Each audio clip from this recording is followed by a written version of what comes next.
আর জৈনপুরী পীর সাহেব কেমন তাজা, কেমন গরম বলেছিলেন শুনেন। একটা খালি বলি, বন্ড লোকেরা ওনার বিরোধিতা করত, ঠেকাইতে। একবার কি বন্ডরা ওনাকে ঠেকানোর জন্য নিজের এক বন্ডর ছেলেকে মোরা বানায়া, লাশ বানাইয়া, উপরে কাফনের কাপড় বিছাইয়া বলছে, মৌলানা জৈনপুরী জানাজা আছে একটা, ঠিক আছে আসতেছি।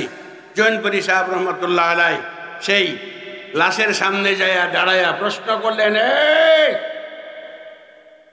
এই ব্যক্তি কি মৃত?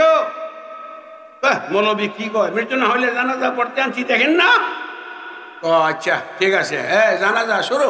আল্লাহু আকবার, আল্লাহু আকবার, আল্লাহু আকবার, আল্লাহু আকবার, আল্লাহু আকবার।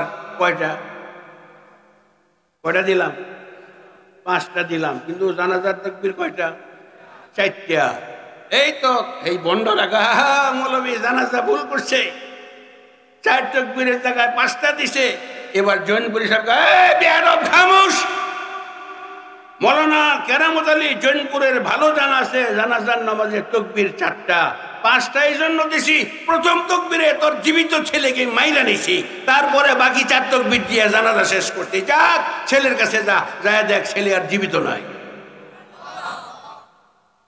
সেই জৈনপুরের তাজা রক্ত আজকে আপনারা পেয়েছেন।